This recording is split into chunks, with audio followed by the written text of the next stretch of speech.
Hi, this is David Allen Greer, the co-host of How We Manage Stuff. Today we have a special interview episode of our podcast that's going to feature the Internet pioneer Steve Crocker. Steve currently works at the Internet Corporation for Assigned Names and Numbers, and we thought that it would be interesting to talk to him about that organization and about the future of the Internet.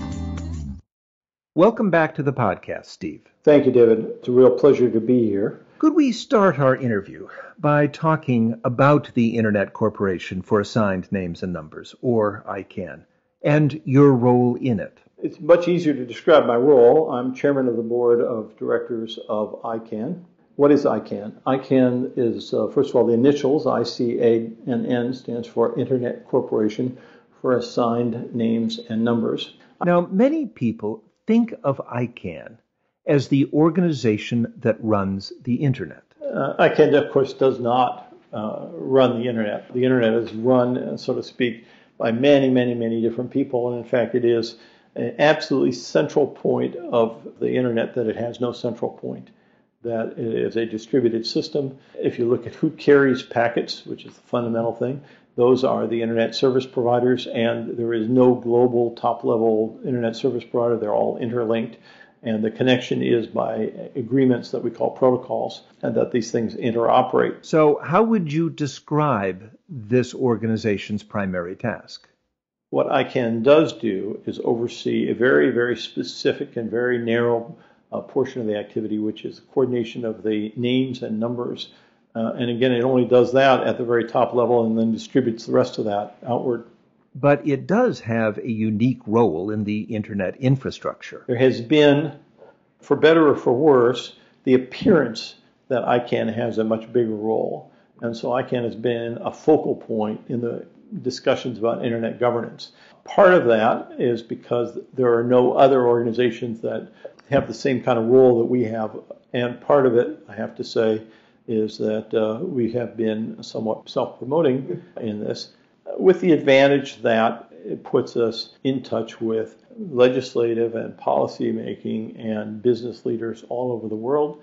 That raises the understanding and attention of the function that we do, and I think has been helpful to get to the point of nudging forward this transition process of having Congress say, okay, it's time. Now, the Internet Domain Name System is the system that describes the location of computers on the network, or probably more accurately, how you get to specific computers on the network. It uses names such as Microsoft.com, Whitehouse.gov, UCLA.edu. Tell us a little bit about its history. How was it created? ICANN was formed in 1998 as a response to what I like to call a success disaster. The domain name system evolved out of the research community and was managed by John Postel and a small group of people while he was a senior researcher at USC's Information Sciences Institute. As the network grew and as the domain name system became more and more important, it became evident that it was necessary to place this in a new home. There were contentious issues. Various governments around the world were making complaints. The University of Southern California started to receive threats of lawsuits, and they said, look, we don't need to be in this business for one of our researchers running this sort of thing. The White House got involved, and to make a long story short, ICANN was formed as the nonprofit foundation, if you will, it wasn't called a foundation, to run the clerical process of the top level of the domain name system and some related factors related to the addressing system, the numbers, and support for the IETF's protocol and parameters registries. It also inherited the seemingly straightforward task of examining how to expand the top level of the domain name system, which had been limited to 7 generic categories plus 1 for each country, and to oversee that process. Now, as I understand it, ICANN was created with a special relationship with the U.S. government. That was in 1998, and it was all set up with a zero-cost contract under the Department of Commerce, so that Commerce could oversee on behalf of the United States government, and left then ICANN to find its way to be financially stable and to develop a governance structure that was acceptable to the community at large. And we're talking not just the U.S. community, but the global community. The estimate at the time was that it would take a couple of years and that by 2000 there'd be no longer a need for that contractual structure. Things take much longer, as they always do. That contractual arrangement continued and continued. But we're now in the process of changing that relationship. Finally, about 2 years ago, middle of March 2014, Department of Commerce said, okay, we've come as far as we need to come with this. We plan to let the contract that we have with ICANN lapse, and ICANN will be on its own. Let's just do a quick check that everybody's comfortable with the security and stability of the system and with the governance of the system. A feeding frenzy ensued with everybody coming out of the woodwork and say, oh, we have to make this change, we have to make this change, we have to make this change, and this is our last and best hope for making these things happen. And so there's been a multi-year tussle, which I think at the end of the day winds up in a very positive way. We have revised bylaws that we've just adopted that provide a great deal more visibility and accountability in our processes. And it is now up to Department of Commerce, in consultation with the rest of the executive branch and with advice and knowledge of Congress, to say, okay, this is fine. And our expectation is that by the end of September, when the current contract is up, that their action will be to say, good, it's over, we're done, and ICANN is now on its way. So without that connection to the U.S. government, how will it be responsive to the many organizations that use it? Yep. So the question of what will ICANN look like in the future, how will we be responsive? I want to be very, very careful because there's two sides to this. We have a quite open system in which everything we do is visible, everybody can come, and there are many, many ways to participate. The way in which we're held accountable is a myriad of relationships. We have a board that is 15 voting board members separate from the CEO. We're selected by multiple mechanisms from all over the world. We have a requirement to have at least one from every region and no more than 5 from any region, as one example. Now, as I have been following the debate, there are a number of parties that are concerned not about responsiveness, but about making ICANN too responsive to special interests. The notion of being responsive to one party or another has the potential downside of doing something that is good for that party but not good for the Internet as a whole. So can you explain a little better why this is an issue? Who determines what's good for the Internet as a whole? Very tricky question. Rather than have a crisp answer to that question, what we have is a makeshift balance in which we say, well, we don't know how to get absolute perfection or absolute truth about answering those questions, but what we do know is that we should not be in a position where one group can take us over or one group could cause us to do something that other groups can't. And so we have a deliberately slow-moving, highly visible, transparent, open process that is intended to avoid the worst possibilities, and then we live with the overhead that brings us.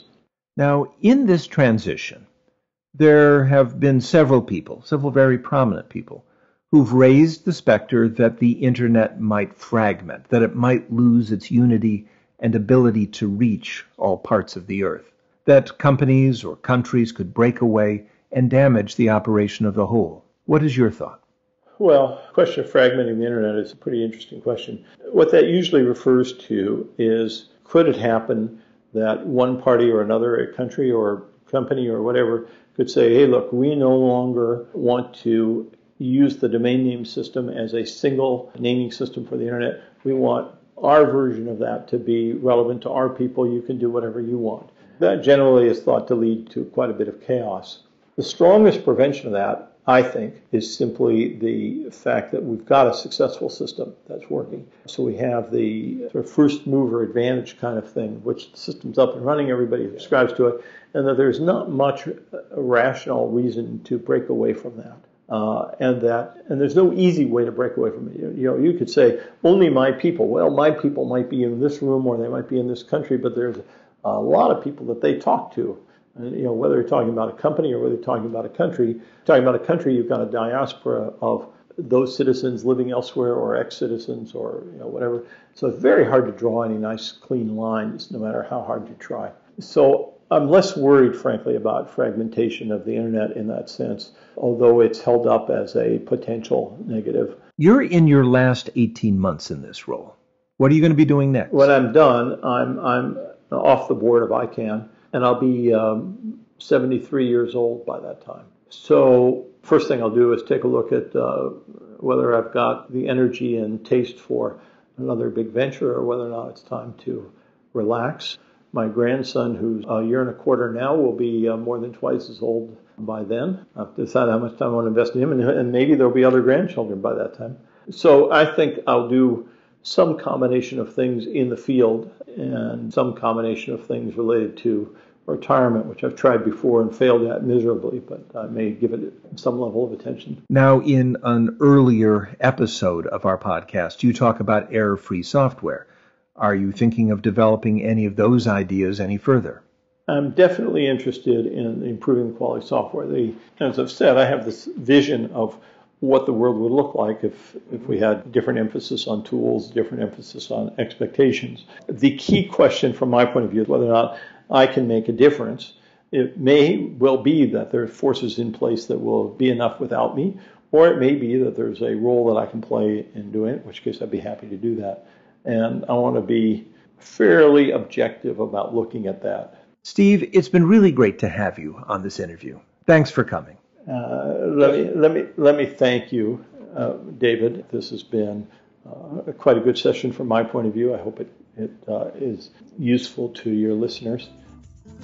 This is David Alan Grier for How We Manage Stuff. Thanks for listening. We'll be back with a regular episode soon. Take care.